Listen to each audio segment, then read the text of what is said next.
Chelation therapy was originally designed to treat heavy metal poisoning. We're talking here mainly about mercury, although we have patients with elevated lead levels as well.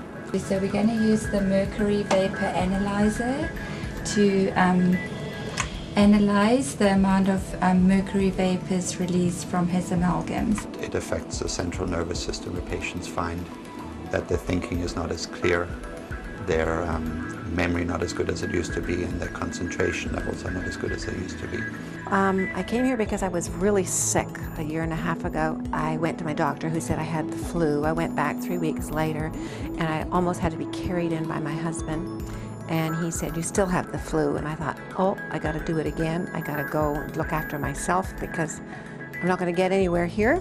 So I went to an alternative dentist that I had been to 2 years before, to which he gave me a pile of books to read about mercury poisoning and root canal toxicity. I had all crowns, so I didn't realize I had mercury in my mouth. And that's when I also found lead. And yes, I was suicidal every day, but in my mind, I would never do it, but absolutely every day. There wasn't a day that I didn't want to die.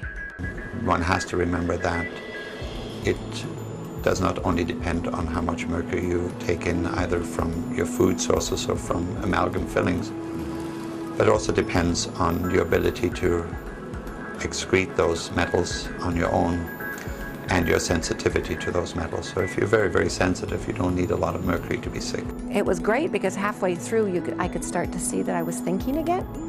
And I had sort of thought that I had early onset Alzheimer's.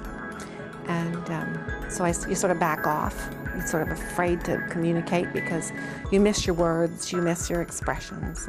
But it's really good. My husband can certainly tell the difference, and other people, and I can, because I want to get right in there, middle of a discussion. It's like going back 4 or 5 years ago, so it's really neat. In addition, we use chelation therapy for its benefit on vascular disease. In that group of patients, we've seen significant improvement of symptoms, where patients have gone back to playing golf, returning to their regular activity, and we're having fantastic results with that. The angioplasty, it did not work for me. They said, "Oh, we'll do another one and you'll be fine." They put the balloon up, but it was after the balloon, the first balloon. I never had a heart attack before, but once they ballooned me, then I had the heart attack.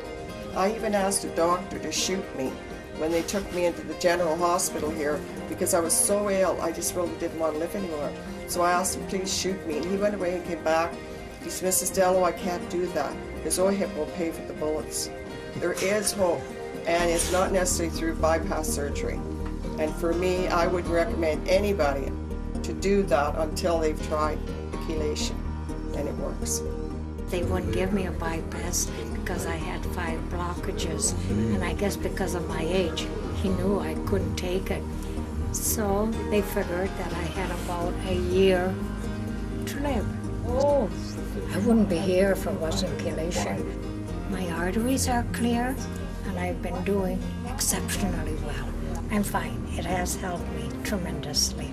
Well, like I say, I wouldn't be here. It's amazing, this, because all you get is in your arm, and you sit here. It takes all afternoon, but what's time? It's not surgery. That's right. I've got cardiovascular disease, I got blockage. So they did the angiogram, and that's when things went wrong. The artery was ruptured.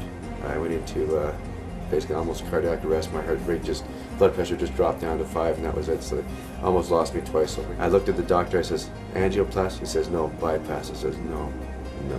So 43 years old, and straight into bypass. It was not pleasant. Once you do bypass, you'll never ever be the same. A year after the operation, I was getting worse and worse. I couldn't, I'm self-employed, I could not make it through a day. I had a dog, and I had trouble taking the dog for a walk after surgery. Like the doctors told me, "Dave, we're taught 2 things, scalpels and pills. We're not taught to cure the problem." I finally says, "Well, here, I think I'm going to try the chelation, because obviously I'm not getting any worse like this. I've got a good 5 years left, if that." They're very open here, and everybody's very good. You can ask them a question, and you get a straight answer. Get the arteries cleaned out, yeah. I don't know whether I had a heavy metal problem or it was just plaque buildup. From the tests that Dr. Stroller did here, and they're very thorough. Things have improved. The cramps in the legs have definitely improved. Today, yes, I can feel something in the legs, but hardly anything. And I'm so impressed with them. They're so professional, and they're so friendly. There's a very good culture here. These people are all pleasant and actually seem to enjoy what they're doing, which is great, right? I got so I was really having trouble going for a walk and on stairs, so then I went to the doctor, and of course he shuffled me off to the heart specialist. And over a period of time, I went on a lot of pills, like one pill and another pill and then another. And I'm up to quite a few pills. So the heart specialist, when he gave me the last pill, he said the next thing will be an angiogram. I mean, right away I knew that I was going to try chelation. I wasn't going to have any surgery. I was going to try chelation. I'm really glad that I have come here because the care here is excellent. I go up and down stairs, and now I can walk without pain, and things are a lot improved.